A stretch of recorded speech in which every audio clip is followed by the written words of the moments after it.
What's going on, everybody? It is Frankie here. I am joined today by a very special guest, one of the best Yankee content creators out there. He's already cracking me up. I like this. I like this intro. Keep it going. Just go the whole time. I should stop this intro, not to inflate his ego anymore. But you know him as the guy behind the Hot Balls podcast, Designated Spitter, Game Season Live, the Yankees Watch Party, which is a better Yankees broadcast than whatever the heck the Yes Network puts out. Oh, man, thank you. He is the face of NYY News TV, Mr. Pete Simonetti. Pete, how you doing? My friend, how you doing, man? Thank you for having me. I gotta get this beard back. I look like a mozzarella ball right here. What is that? I gotta get this beard grown back. Yeah, you look fine. You look good. All right, I'll take it. All right. I guess all that matters is how the wonderful, amazing fiance feels about it. Yeah, she's okay with it. She's cool with it. I think she likes the beard a little more, to be honest. She really likes mustache poppy. She doesn't want to talk about it. But yeah, oh, okay. All right. I think Spanky preferred mustache. Good old Spank. Yeah, okay. He's not. Take it easy, back. Take it easy, Spank. Take it easy. All right. All right. Now, all right, Spank. We're ready for. He's coming up in the regular season. We're gonna wait for that. All right. So before we get going at the Yankees here, first off, just want to say that we are going to be working together starting next Friday. Me and Pete are going to be on Derek's channel. You all know Derek, NYY Recaps. He's going to be having a new Friday show called NYYPD. Going to be a weekly recap of the Yankees and everything going on with them in a way that only the three of us can do. I'm very excited about. Derek has been a great mentor for me over the last 2 years. He's been a great help for me, and you are a very entertaining man yourself, very great content creator. So I'm excited to be able to work with the two of you. I feel like Lou Gehrig. I feel like I'm the luckiest man alive. I get to work with Derek and Pete. This is awesome. It's gonna be great. It's awesome overall, man. Especially for me too. Me and Derek have a little bit of a history together, and you know we started having a little communication together, and now we basically talk every day. I mean, whether it's text, talking about ideas, ways to grow, ways that we can help each other. And it's an awesome partnership, man, because I feel like Derek is the best in the recaps by far. I think his production, I always tell him, I think your production is awesome. This guy puts out stuff that should be on the Yes Network. I mean, that should be on MLB, should be like, hey, let's bring this guy in to make documentaries and all this. And he just does a terrific job. So I think we really balance each other out. I'm a little more wild than Derek. A little bit. They're a little bit, just a tiny bit. But Derek's an awesome guy, man. There's a lot of things that we relate on. And it's going to be fun to kind of put that knowledge and experience together for a couple of shows. Because also, you know, he'll be the new co-host for Designated Spitters on NYY News TV also, which I'm extremely excited about that. By the way, I think we have the greatest intro of all time. I don't know if anybody's seen that. Derek's like, I listened 20-something times on the first day. So it's going to be fun. We and I'm excited to work with you. You're a little, I think you're a little more on my side, a little crazy, but a little bit. A little crazy. Everybody's a little crazy. Some people are just better at hiding it than others. I agree. That's right. So I'm very excited. We've been talking a lot as well. Have you gotten your glasses yet? Because I think he talked about wearing aviator shades for each show, and I'm like, okay, it feels like we're in Top Gun. I feel like it's gonna be great. We're just gonna he should like edit it where we just start flying. Yes. I don't know. I feel the need, Pete. Need speed. That would be so awesome. It would be awesome. All right. So and all right, we'll get to the Yankees here in just a second, but there is one other thing I got to address with you. Yeah. It happened last night. Now, I was very excited when I heard that you were going to come on the show. I was delighted. I told all my family, hey, Pete's going to come on my show. It's going to be great. And I had this whole setup of everything that I was going to do. I was going to talk about, you know, the offseason, all the good things, the bad things, left field, you know, the prospects. I had all these things lined out. I'm like, this is going to be all right. Cool. What did I do? Talk about this in general. And though yesterday, I'm surfing on the internet, you know, I'm looking around. And what do I see? You on the Big Blue in the Bronx podcast with Alex and Luca, and you're talking about all the things that I was going to mention here on this show. The good things, the bad things, the prospects, Aaron Hicks, the left field. So I feel like sloppy seconds here. I feel like you already gave away everything that you were going to say with them, and now there's nothing left for me here. I understand that they're colleagues. I understand that, you know, that they work for you. They're good people. But I'm sorry. But Pete, I felt shortchanged here. Here's the thing, man. It's tough. Like anytime you talk now, there's not enough news out there. It's like look. This is probably the most Aaron Hicks has ever been talked about in his life over the last like week and a half. Let's be honest. Besides when they're playing, especially in the offseason, nobody's talking about Aaron Hicks in the offseason. We can't keep the guy's name out of his mouth, so he's doing something right.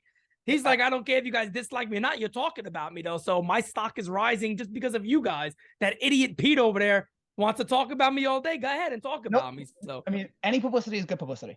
Or is it That's double? right. I mean, it's working well for Hicks right now. And then second, and this actually really ticked me off. So you guys are talking about we're talking about Trevor Bauer, and you said you want him on the Yankees, and I said, my exact quote in the comments were, "I'm not a big domestic violence guy, so I don't really want Trevor Bauer in here on the Yankees." Then you proceed to rip me and then accuse me of having a Domingo Germán and a Aroldis Chapman poster on my wall. How dare you, sir? How dare you? It's a Kate Upton poster, first of all, and second of all, is it? Oh, so wait, hold on. You got a Kate Upton. There's a little connection to the Astros here, folks. Okay, hey, I'm breaking this guy down live. I loved it before Justin Verlander was on the Astros. Okay. Well, we got to have evidence that poster was up there before Justin Verlander took the little nudie pics together. All right, as long as don't remind me of those. Don't remind me of those photos. As long as that stuff was up there before, I'll give you the pass. I'm okay with that. I just got PTSD looking at those photos again. Kate, I'm happy with seeing Kate in those photos, but poor Justin, just okay. Sorry. Anyway, he don't care. He don't care too much. I know he probably don't care, but I mean, he wins. The worst day of his life is better than like all of our best days. Okay, facts. If he gets to go home to that, okay, very true. 3-time Cy Young winner, 2-time world champion, married to Kate Upton. He's won it. He's set. Yeah. 35, $40 million contracts now. It don't matter. He's all right. Yeah, he's all right. And so I was just a little upset. And then I think who is it, Alex? I think he accused me of having a Aroldis Chapman tattoo.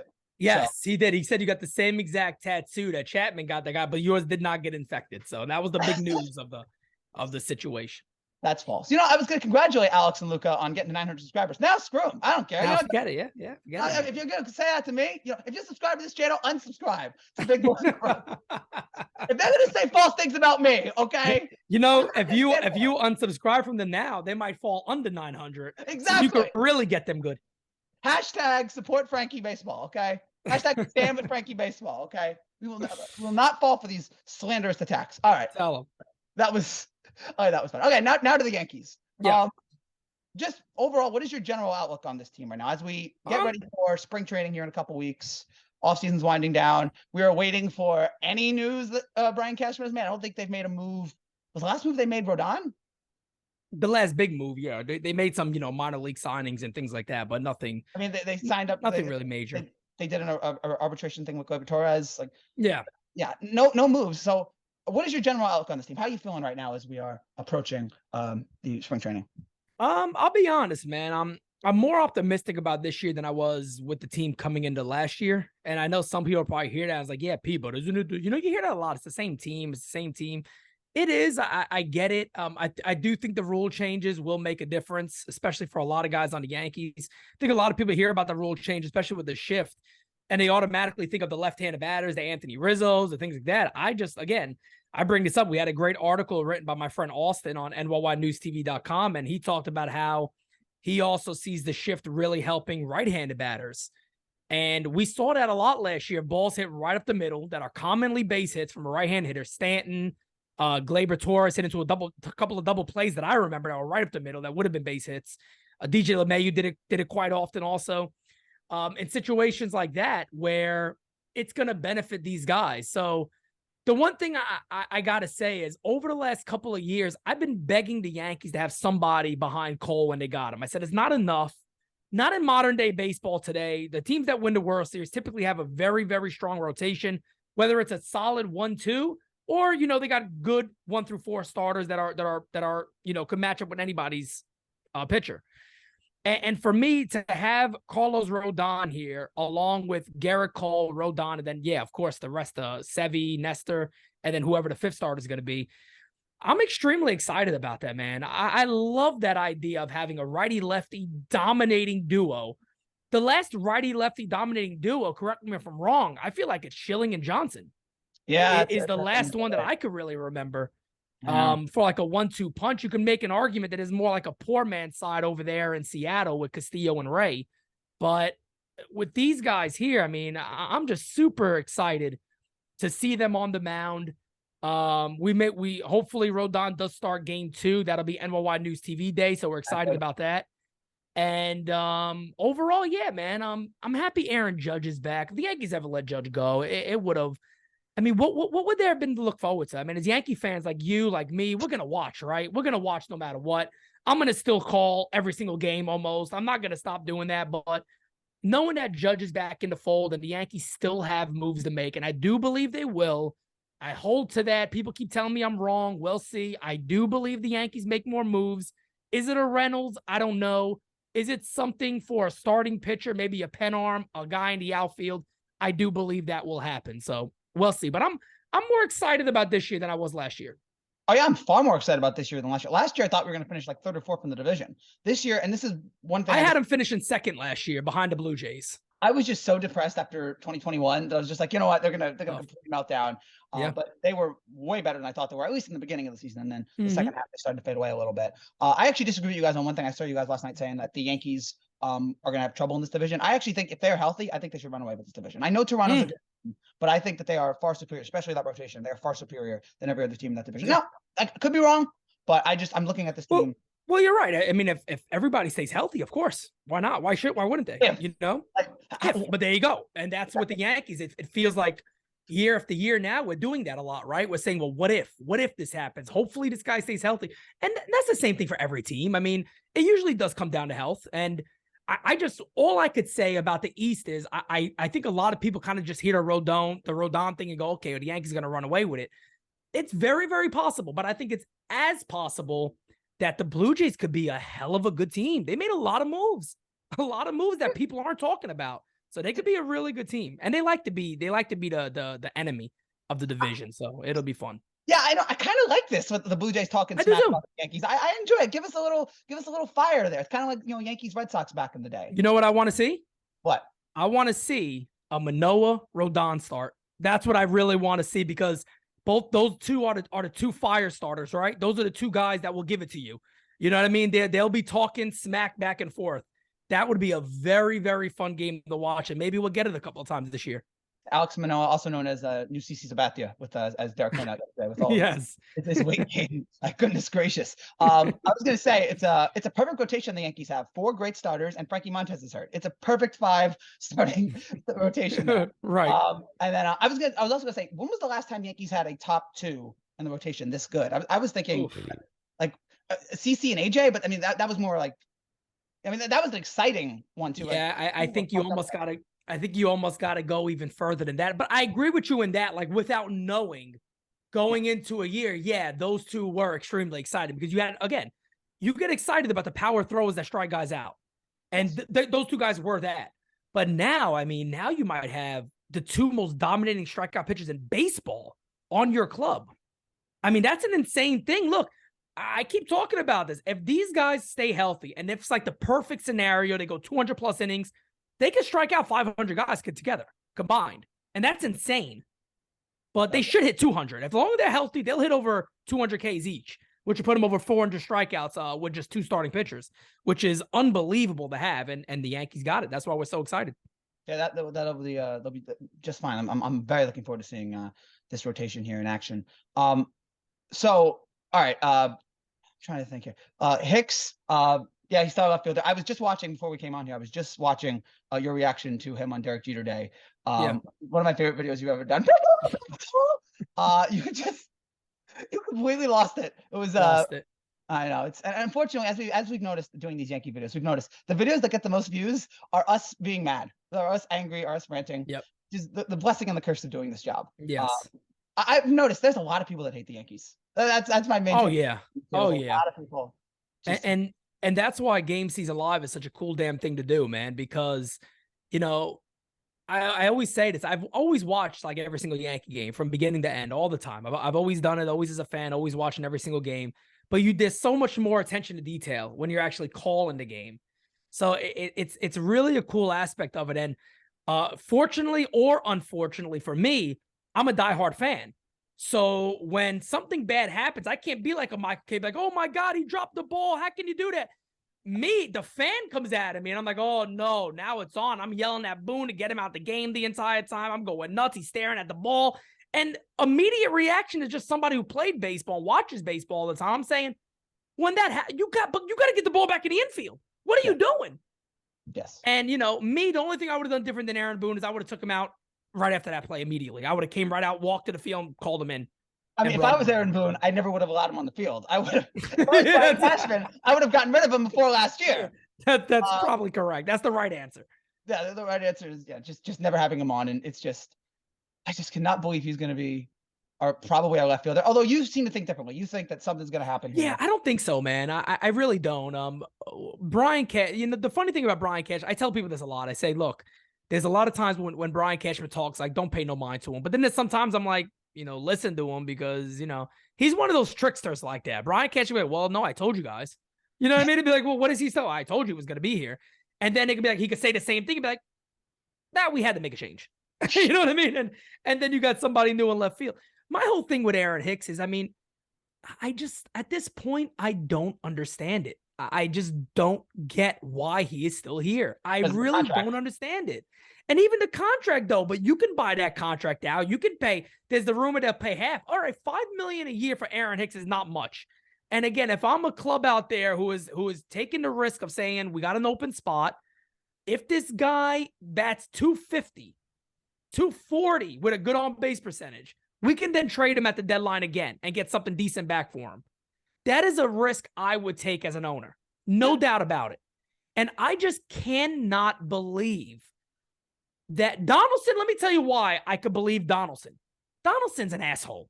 Let's be honest. Everybody knows this about Donaldson. Yes. His teammates like him while he's there. Once he leaves, the same teammates hated him. Oh, God. You know what I mean? Like, they're no problem giving the anonymous quotes to a reporter. Correct. Of course, they're the ones doing it. Yeah, I spent this time with this guy. He's a real piece of garbage. Yes. It's 100% what's going on. And I could see teams going, you know what? I'm not paying this. I don't care if you pay half of the deal. I'm not giving him $11 million a year. I don't want him. We don't need him.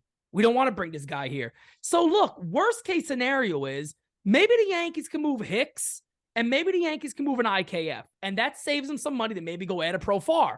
Maybe to go make a trade to get a left fielder. Maybe that's a little more costly. But I do think eventually they will move one of those guys.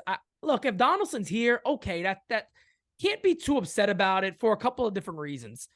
Does he have the same year with the bat as he had last year? Maybe. Who knows? But is it likely? I almost want to feel like he'll probably be a little better. How old is he? 37, 38? 37 or 38, yeah. But I mean, he was not getting any younger. Bad. And that's the thing, but he was miserably bad, like worst of his career offensively. So again, this is not me saying, oh, but don't worry, he'll pop 20 bombs this year and hit 250. No, not at all. I'm just saying, defensively, he's sound. We know that. But the better thing for the Yankees is the beginning of last year, they didn't have Oswaldo Cabrera. They don't know how healthy DJ LeMahieu is. If LeMahieu's healthy, one, I believe he's your third baseman. And two, if you still want to play around with things, Oswaldo Cabrera can spot the guy multiple days at third base. LeMahieu can move the second, can move the first, can move the third. You got a lot of guys that can rotate where you don't have to be forced to play Donaldson. You could say, hey, look, your defense is utilized later in games if we need you. But you'll get a start every now and then, but you got to earn it. You got to earn it. You didn't prove nothing. And your MVPs and whatever it is you won years ago, it don't mean nothing no more. Exactly. So, but unfortunately, it just seems like I'm wondering, like, with these Donaldsons and Hicks and IKF, is it just Brian Cashman's ego? You talked about Brian Cashman's ego. Yeah. Is that it? Like, he's just like, I cannot admit that I was wrong. I think with Hicks it is. I believe that. I think he's very offended about Aaron Hicks. I think it hurts him. I'm offended watching Aaron Hicks. I talked to Kevin Kernan, and Kevin Kernan has been around the posts before I was born, before you were born, likely. Yeah. Kevin Kernan knows his baseball, and he's always around the Yankees, always around the players, knows Brian Cashman extremely well. And he'll tell you just like this. It's not a knock on Brian Cashman, but there is a negative to him that everybody knows, and it is his ego. Brian Cashman has a very strong ego. And look, let me just say this. There's nothing wrong with having an ego. The problem is with ego is when you don't act on it to better yourself or your team. And you just deny and go, no, I'm this, I'm that, I'm that. I don't want to hear it. But it's coming at you everywhere. No, I don't want to hear it. We're good. We're fine. I'm good. That's when ego becomes a problem. When you can't look at yourself in the mirror and go, that's the problem. That's wrong. I do got to fix that. So let me shelf the ego for a second and fix this. No doubt about it. Look how long it took him to get rid of Joey Gallo and realize it. Yes. Joey Gallo should have been gone in the offseason. Everybody knows that. Everybody knows it. Gary Sanchez, he waited a year. Oh, I finally come around. No. And now what are you trading for? Peanuts. Yeah. You got to dump him Josh somewhere. Donaldson and IKF. Josh did peanuts. Peanuts, exactly. Peanuts would have been better. Peanuts would have been better, no doubt about it, especially the caramel glazed. Forget about it. Those are phenomenal. Yes. Maybe a little chocolate covered will be good to go. And I'm more of a chocolate fan myself, but anything over those two. Anything over those guys. One of the hot dogs that Glaber Torres finally just got to eating in his life. Yeah, exactly. Would have been a better deal. But that's the Brian Cashman thing, man. His ego does seem to get the best of him sometimes. And in a situation like this, look, man, Aaron Hicks should have been traded a couple of years ago if you could have.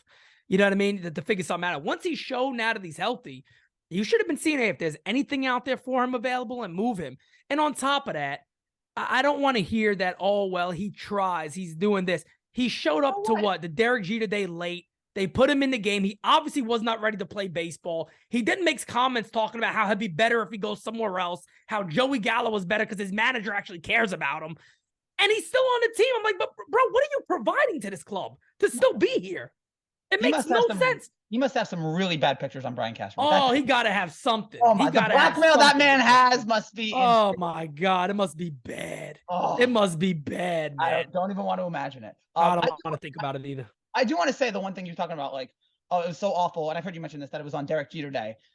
If it's not on Derek Jeter Day, I feel like it's still bad. Like, if he does that. Oh, it's still terrible. No doubt about it. No, it's still bad. I don't think the date really mattered. It's just like doing that. I just think it was bad luck on his part. Put it that way. It was just bad luck on his part. I mean, like, it could have been worse. He could have done that in like game 4 of the ALCS, but correct. Yeah, but exactly. Still, on regular season days, that's probably not the best day when you got this beloved Yankee on, here. But I got to talk to you about Jeter for a second. Yeah, I'm getting a little worried about him. What's with all these? I know he's always doing these, but what's with all these like commercials he's doing now? Interviews. He went from not doing any interviews for a few years after retirement to doing everything. Now you can't. Now you see him everywhere you go again. Is the man going through a midlife crisis? It could be that.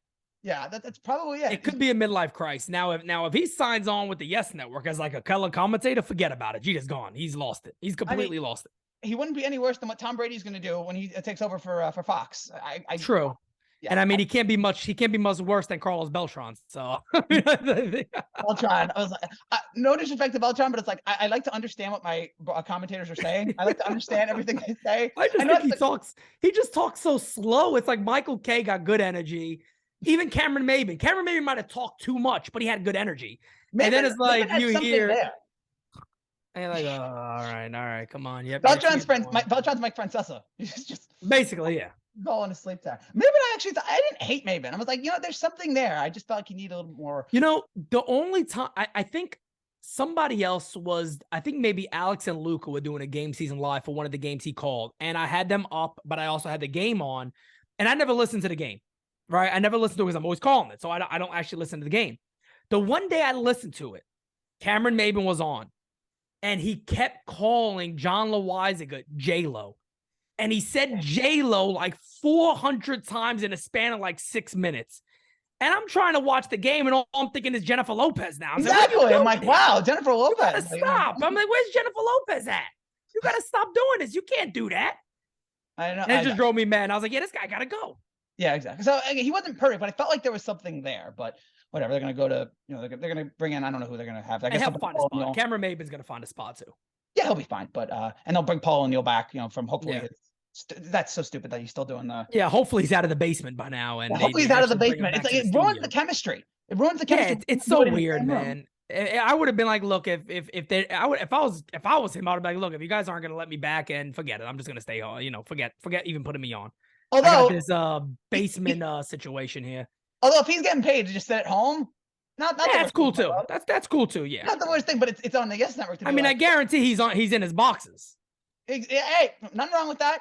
He's chilling in his box, got the little dress shirt up top. That's all that they see. The camera's from the waist up. I have no problem with what he's. Who cares? Exactly. Yeah, just live life here. But you listen to the Yes Network is fine. But what you really should be listening to is Pete's Game Season Live. That's where it's at. Okay. I agree. I agree with. Yes, exactly. A much better project. Trying to think what else you're talking. I guess I'm looking here at the rotation or at the lineup. And as you pointed out, it's the same thing. It's the same. I'm looking here according to Road Champ. Here's the projected lineup right now: Torres, Judge, Rizzo, Stanton, Donaldson, Bader, Hicks, Peraza, Trevino. That's more or less what got swept by Houston, right? Yes, correct. And it's not sexy. It doesn't sound sexy. It doesn't look sexy. But here's the thing, though. this is looking at Vegas. This is the second best team in Vegas to win the World Series. These are the second best odds. You look at this lineup, it's actually really, really good. The only issue is that this would be a good lineup. This is a good lineup. This is a good team to face against 28 other teams. The one problem is that one team, those MFers in Houston, that have owned us year after year after year. And I'm just looking at this lineup, and I feel like this is not a lineup. I know this is probably not going to be the lineup that we have in October, because we'll put prospects up and they'll be a trade or two. But looking at this right now, like, this doesn't excite me to go up against Houston. I'm excited to go up against any other team except Houston, and that's the problem. Yeah, 100%. And you know, that's the way the Yankees, unfortunately, you don't want to go about and make moves based off another club. You know, you don't want to be reactionary to the Red Sox back in the day and things like that. But in a way you do. You got to kind of recognize, well, how do we beat the Houston Astros? What do they do to beat us? And it's funny because I've said that for a while. People get very mad when I say this, but I'm like, at the end of the day, the Yankees got to model their organization similar to what Houston has been able to do. The whole not the whole cheating thing. I understand it, because that's typically the response I get. Well, people do want them to cheat. No, I don't mind. Hey, at least if we cheated, got away with it, I don't give a poop. Exactly. I've gone the other way on it. I'm like, you know what? At least they won. You know, yes, the Astros cheated, but they also won. I would like to win once in a while. I'd like to win. My thing is talk about, you know, the way they scout, the way they draft, the way they develop starting pitching, whether it's on an international market or if they draft for it. They do something. And look, the Yankees pitching side, I think, has gotten better under Matt Blake. I think whatever Matt Blake does, whatever that whole gas station thing is and all that stuff, he does something to make guys throw more strikes. Whatever it is. Clay Holmes, I remember when they signed him, everybody hated the deal. I think I might have been the only guy I got information from, some friends I know in Pittsburgh, and they told me, like, if this guy ever throws strikes, he's elite. I'm like, really? He's like, no, he is elite. Like, he's dominating. I'm like, get out of here. What are you talking about? And I tweeted that. I was like, hey, guys, so just everybody knows, if the Yankees get this guy to throw strikes, he might be really, really good. Yeah. And somehow Matt Blake got him to throw strikes. And he's really frigging good. Yeah. And it goes along with a lot of the guys Matt Blake gets. The walk rate goes down. He makes them better. So the Yankees are getting better in that regard. And overall, now look, we got to see about the young guys they have that come up. We got to see what Peraza is. We got to see what Anthony Volpe is. I think it's pretty cool that me and Derek agree on Volpe. We disagree on Dominguez a little bit, but we agree on Volpe. I think people are really doing themselves a disservice when they're expecting this guy to be Derek Jeter, when they're expecting a 300-plus hitter. You shouldn't do that. It doesn't work. It doesn't work, Frankie, and that's exactly the point. Not many guys come up and are this great. And on top of that, when Yankee prospects are being talked about like they're future Hall of Famers, Derek Jeter is the name you hear, Soto, Trout. Forget Mantle. That's just let the guys play. Can we worry about the comparisons later? And here's the problem, Frankie. Here's the problem. You'll get people like me that hear people say that, and they get mad at me that when I bring this up. Well, then what is he doing in Double-A hitting home runs? Why is he not in the majors doing it? Because the guys you're comparing him to were 2 years younger doing it in the major leagues. Exactly. So stop those because look, coming up to the major leagues at 19 years old is not easy. No. Bryce Harper did it. Manny Machado did it. Soto did it. But you're naming some of the best players in Major League Baseball. Yeah, those guys are the exception to the rule. They're exception to the rule. They are the rare finds that can actually do that. These guys are not that. And that's not a knock on them. They could still be all-stars. They could still be phenomenal. But to put this label on them, then they come up and they bat 250 and they're productive major leaguers. And most fans are going there saying, we passed up on these other guys for this? Yeah. It's the expectation that's been created. And I'll tell you this too. The Yankees don't do nothing to help. They make it worse. They make it worse by the things they say, and they shouldn't say those things. They should just let it be. Just let the players play. Let them grow into the players they're going to be. Don't put these ridiculous. Could you imagine if, like, game one of his career, we were all like, man, Patrick Mahomes is going to be the greatest quarterback of all time. Yeah. Now, that might be the case, but like, we don't give these expectations very rarely. LeBron James, for every LeBron James, there's a Sam Bowie or Darko Milicic, or somebody who always, there's way more guys that falter. So calm down. Look, these guys might be serviceable baseball players. I don't know, but let's give us some time. And Frankie, here's the other thing about prospects. We should know that better than anybody. Yeah. We've seen too much of it. Oh, yeah, it's just too many failures. So Yankee fans should see it more than anybody to go, whoa, wait a second. Are we really relying on all these guys to be great? Hold on. Let's dial it back. We've seen this. We've seen the Gary Sanchez. We've seen the Jesus Monteros. Going even further back, we've seen these guys. We've seen Jesus Montero, Clint Frazier. We've seen all these guys that come up and they just flamed out when yet they were supposed to be phenomenal all-stars. And look what they are now. So gotta be careful when it comes to prospects. Yeah, it's just, a couple of those baby bombers unfortunately weren't able to live it up. But yeah, let's let these guys play. Let's not put the ridiculous expectations on them. What are your biggest questions heading into to spring training here? When does it start? A couple weeks away? I think the 15th, I want to say, is when pitchers and catchers report, I believe. I think it's around that. I know there's a lot of guys over there already. I know DJ's there, Glaber's there, Judge has been there a lot. So they're already, there's a lot of guys there already doing work. Also, were you guys talking on the show last night? Do people have a problem with Nestor playing for the World Baseball Classic, or? I think some people do. I don't. I think it's pretty awesome. I think it's pretty cool, by the way. Nestor You go ahead. Well, the cool thing about Nestor Cortez is he's Cuban-American, and, Cubans have a very a personal thing with America, with being Americans, and it's very important. And a lot of us are born and we're just, we're not as grateful for being born in America and living in this country. Nestor is, and Nestor's obviously very, very proud of that. So he got a whole American glove. He's really looking forward to this. And for me, to hold him back on something like that is a little crazy. And Nestor has like one of those noodle arms. This guy could throw all day. So I would let Nestor go do it. Maybe it gets the competitive juices going a little even earlier for him, and he'll have a big year. And I really hope Nestor the best, man. I know there's some people saying he's probably gonna regress and all that. I'm like, you know what? Maybe enjoy the carpet ride. Enjoy the magic carpet ride. Exactly. Maybe he's phenomenal again, and maybe the Yankees got an amazing find, and he'll be a Yankee for many years to come. And I love the guy's personality. I love his style on the mound. He's proven me wrong. I didn't expect him to be what he was last year. So I'm happy with Nestor Cortez. Let him go do his thing for America and come back to the Yankees and get ready to go for the season. I don't give a damn about hockey, and yet when the NHL announced that they weren't going to let players play in the Olympics, I was mad. I was like, come on, let these guys play. If Nestor wants to do this, if anybody, now I don't care about the World Baseball Classic, but if these guys want to play for the country, let them go ahead. So yeah, let them play. I agree. What is your big spring training question here? What is as we get ready for that? What is the biggest thing that is on your mind as we that hopefully is answered in spring training? I would say the big thing is left field, isn't it? Answering that age-old question now for the Yankees is who's the left fielder. And, I was thinking about this the other day. I guess the other question will be shortstop, right? Is it going to be Peraza? Do the Yankees push Volpe, which I highly doubt? Everything I'm hearing is that he'll be in AAA no matter what happens. All right. And I think one of the other reasons why Brian Cashman is so confident in we can let these guys go into spring training and we can trade guys later is because you got to think about it like this. If Brian Cashman went out there right now and traded IKF, what's the competition at shortstop? So you're basically saying, hey, Oswald, it's your job. You don't got to work for it. Yeah. And that's a bad thing to do. I don't care. Look, I'm not saying Oswald Peraza maybe has a mentality of like, all right, cool, I'll take it easy now. I don't think he does. Oswald Peraza also comes from a very, very different background. I'm very close with the Guillens. Ozzie Guillen's very close with his father. And Ozzie Guillen told me flat out, back when this kid was 14, 15 years old, taking ground balls and batting practice and all that stuff in Venezuela, he was the best infielder on the field with 19-year-old, 20-year-olds. He was the best. That's how good of a fielder this kid is.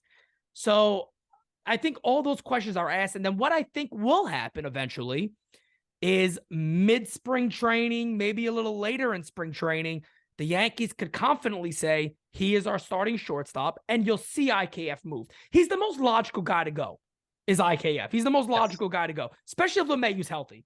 He's the most logical guy to go, and I would like to see him maybe for a back-end rotation guy, maybe a couple of arms.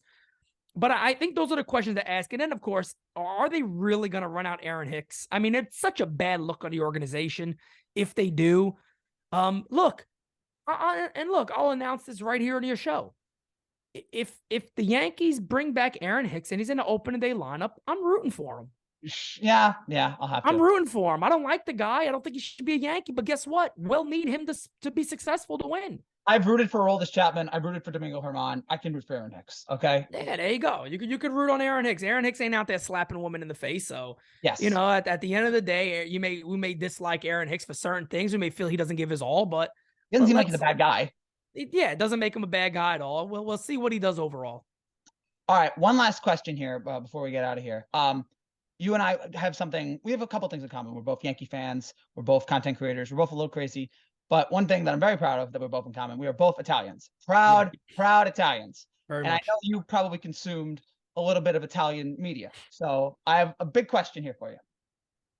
Godfather, Godfather 2, Goodfellas, Sopranos. Got to take one. Who you picking? Godfather 2. That's probably the right decision. That's probably the right answer. Godfather 2. Sopranos is great, don't get me wrong, but Sopranos to me is almost like an Italian comedy. Yes. You know what I mean? That's why we love it. That's why we love it, man. It's funny. I had a close Italian friend. Actually, my dad was kind of like this a little bit too. He would get so mad at the Sopranos, man. Look how they talk about us and act like we're all idiots and stu-nuts and this and that, and just going nuts. Yeah. But it was more fun and all that. But yeah, man, being Italian is very, very important. I'm actually I'm always with the Italian American Baseball Foundation. Something I take very seriously. I go to that gala every single year. And yeah, man, Italians are very, very prideful people. Very, very prideful people. No doubt about it. And yeah, man, that's actually one of my goals in life is to put the spotlight back on Italians even more. And hopefully I can do my part in doing that.